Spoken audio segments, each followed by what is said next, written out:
Welcome, welcome, welcome, everyone. We are so thrilled that you are here.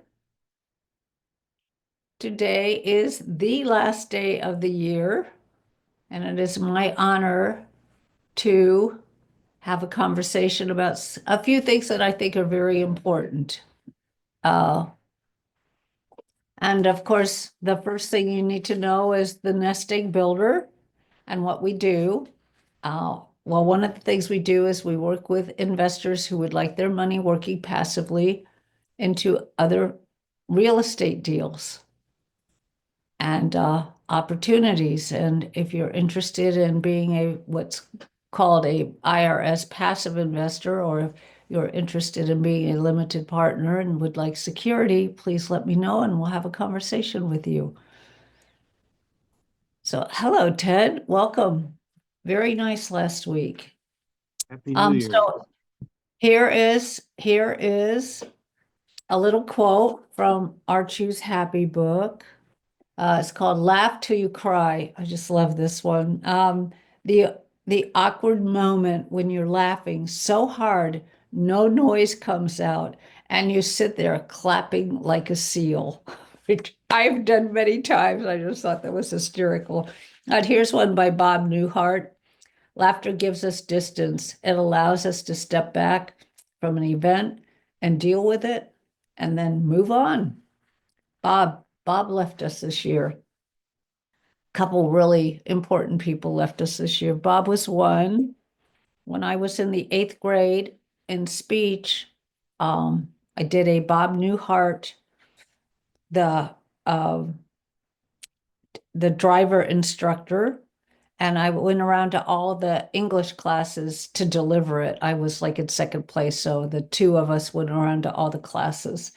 So that was my first acting experience, which was fun. And I've just always loved Bob Newhart. And then we lost Quincy Jones, which is what an amazing, amazing artist, jazz artist, and uh, musician he was. So onward we move to 2025.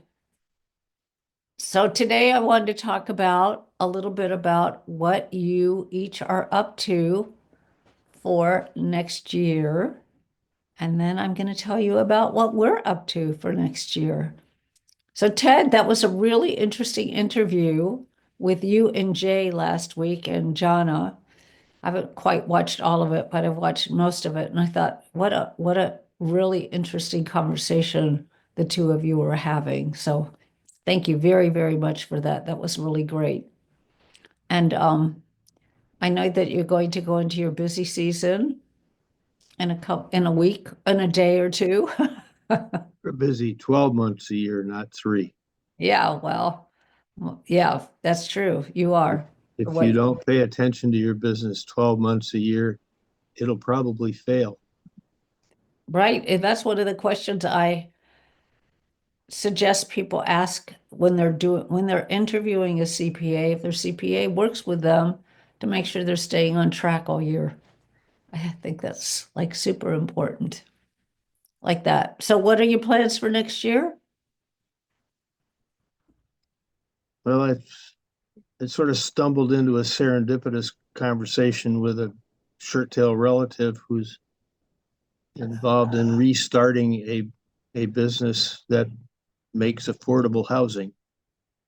And the so I'm about 4 days into the conversation, let's say, into the conversation process to see what they have and what we can do with it.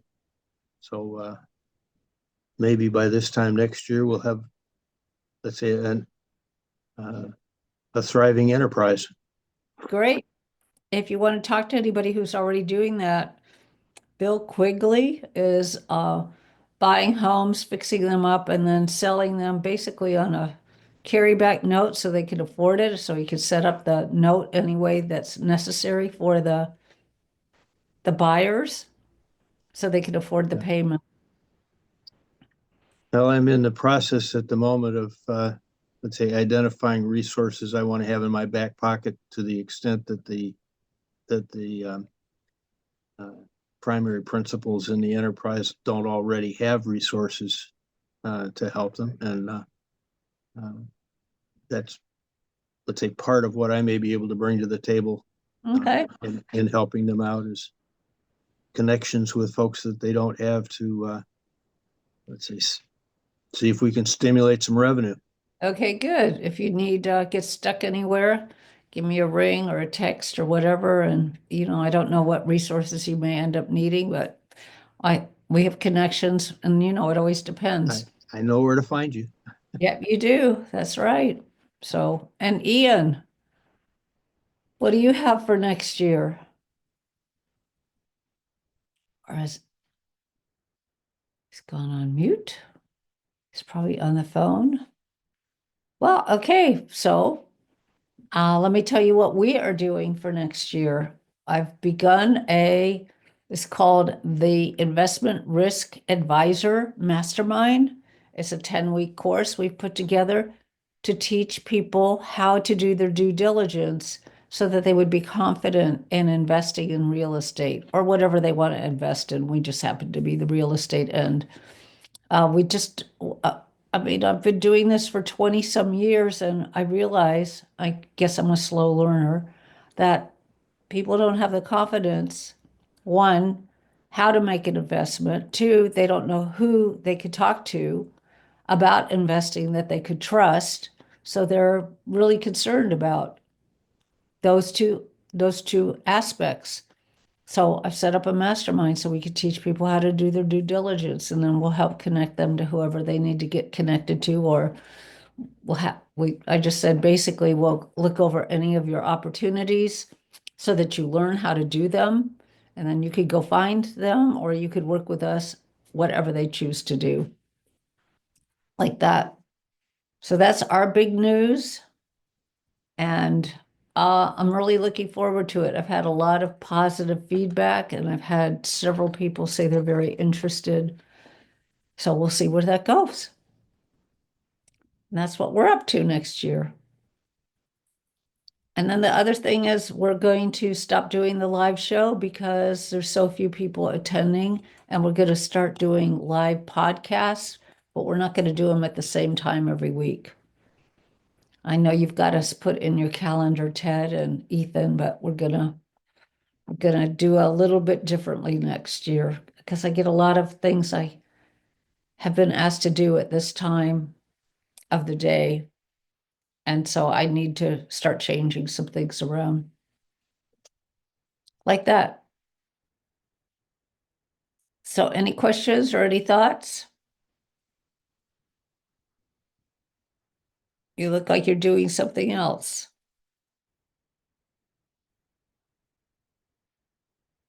Oh, you're muted, I guess, because I can't hear you. There we go. I'm copying down the contact information from the name on your picture, so that I'm sure I have it. Well, the nest egg builder, you don't have my contact information? Oh my God. I probably do a number of places, but A number of places. I mean, we originally met on Advanta. Advanta. Yep. That's where we met. God, how many years ago was that? That was a long time ago. Probably about 3 now. No. Oh yeah, it was during COVID we met. So that'd be 2020. Yeah. So that'd be 4 years. Time flies when you're having fun. I know, doesn't it? Doesn't it ever? I've got my book that's going to come out next month, and I'm editing it for the fourth time. And I'm looking at the books that I'm recommending reading, and God, I gotta go reread some of those books. Ayn Rand, which what an interesting book that was with Ayn Rand. What was it called? I just looked at it, and of course now I've forgotten the name of it. So are you going to circulate the information about your podcast? I think you're talking about Atlas. I think you're talking about Atlas Shrugged, Peggy. That's it. Atlas Shrugged. Atlas Shrugged. So I know I've read it twice. it's just, yeah. And what I'm amazed at is when I go to some meetings and people start talking about Atlas Shrugged, I'm like, wow, people are still reading that book. Isn't that interesting? Very interesting. Yeah, so it's going to be live. I have to work out. I have to find who could help me set up to do it live. I might not be using Zoom. I might have to use StreamYard or something else to do live podcasts, but I want to be on LinkedIn and Facebook and whoever else I could be on at the same time because I still want to run it live. So we still could have people that attend and then we can have the others also. But it'll be different. It'll be more of a Q&A. It'll be an individual. We're just shifting things up. We found that everybody's that we know pretty much has spoken, and it's time to shift, time to do something new. So 25, healthy and alive. That's our motto for 25. And Ethan, can you share what you are up to for 2025 while you're healthy and alive?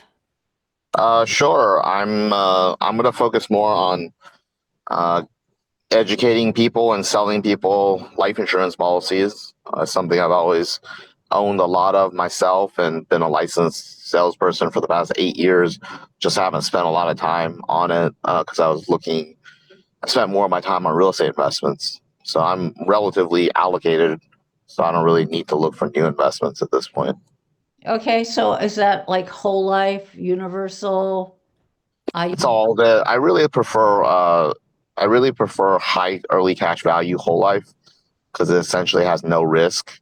The other types of insurance have some element of risk. So what kind of risk do the unit does whole life? So whole life doesn't have the risk that the others do. What's the difference? That's What's right. the risk? What's the risk that they have? I know the one is in the stock market, so to me that is a huge risk.